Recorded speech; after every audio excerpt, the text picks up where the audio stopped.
A very pressing and unknown issue in today's society is the statistical trickery that is used in medical research and the field itself.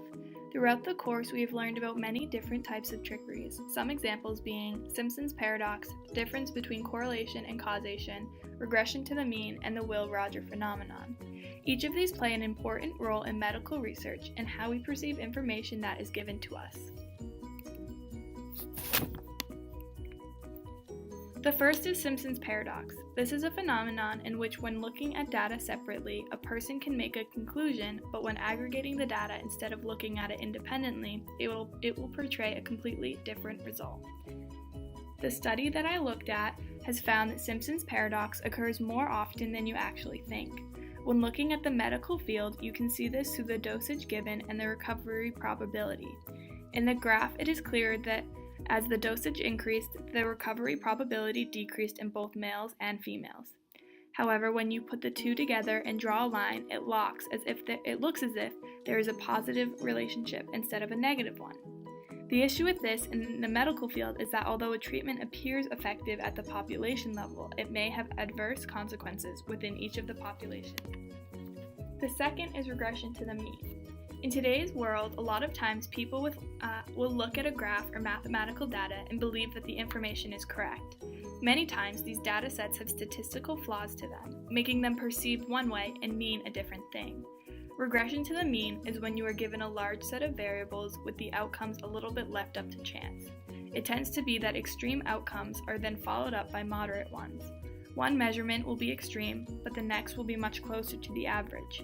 When looking at regression to the mean, it tends to be more luck and coincidence between two things rather than actual statistical data. How does this relate to the medical field?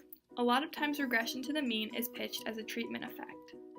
A specific study to look at is one that was done on women that were being treated for osteoporosis. In this study, women were treated for the loss of bone mineral density, also known as BMD, over the course of a couple years. The study showed that some patients lost BMD in 1 year, looking as if the treatment was ineffective. But then, data from the second year indicated that BMD increased for patients. This, however, was only for some patients. The others had the opposite effect, meaning it increased the first year and decreased the second year.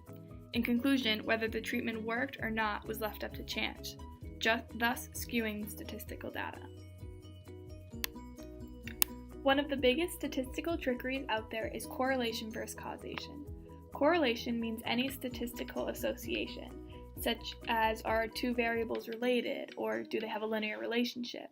The big thing is that correlation is a statistical relationship independent of causal relationship. A lot of times it is very easy to find cause in a correlation instead of taking the time to look at the cause and effect of the situation. The medical field has a lot of correlation versus causation issues. For example, when comparing lung cancer and smoking, most people say, if you smoke, then you will get lung cancer. The tobacco industry argues, however, that simply because smoking correlates to lung cancer, that does not mean that smoking causes lung cancer. One correlation cannot arrive at a conclusion of causation. There must be multiple correlations to prove the causality. And specifically for lung cancer, they did end up having multiple correlations, which then caused it to have a causality occur. We could look at correlation versus causation in the study on women who have osteoporosis again. So when looking at the data, a patient or clinician, briefly, they would say that the treatment was ineffective and would only see the negative correlation, making them think that they should not use a specific treatment. In reality, with a closer look, they would see that there was an effect, but the results themselves seemed to be due to luck and chance, to whether the treatment worked. Looking at a graph and data, statistically it looks like there was a negative effect, or absolutely no effect on the treatment, but if you really look at the data, at the cause and effect, you will see that logically the data does not make any sense. We can look and compare multiple different studies when it comes to correlation versus causation, but one thing to consider are people's emotions. The source I looked into explains that we as humans are more moved by stories than statistics, which is why sometimes we look at data and think that correlation and causation are the same thing. This, however, is not true, and it is hard to put the emotions aside and take the time to read and understand the cause and effect of scenarios. But in the end, we are human beings, and to limit the correlation versus causation issue will be very hard. The last statistical trickery is the Will-Rogers phenomenon, which is a paradox that says when one element on a particular set is moved to another, it then raises the average of both sets. Many times, this phenomenon is used in prognosis of disease.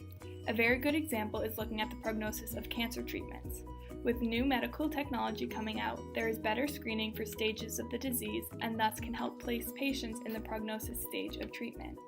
How it works is that with new technology, those that went in for a checkup came out with the realization that they were a lot worse than they had actually thought. This moved them to a higher stage of cancer, but these patients were still much better than those that were already in the stage that they were moved to, thus increasing the survival rate of that stage. When these individuals left the stage they were in, it made it so that the group got better as well due to the fact that they had fewer very sick patients. Both groups' statistical averages went up, benefiting both, but in reality did nothing for the patients. Another example of the phenomenon is seen in the insurance aspect of the medical field. In the other study that I found, it explains the migration of employees to managed care plans. The study measured the differences in healthcare utilization across an indemnity plan and a managed care plan. It was seen that the utilization increased in both plans, showing that the Will-Rogers phenomenon can be used in more than just cancer prognosis.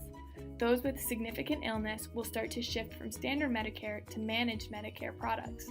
Thus, the utilization will differ in each group, implicating the design of systems of care that genuinely improve care processes for sick patients rather than merely selecting healthy individuals.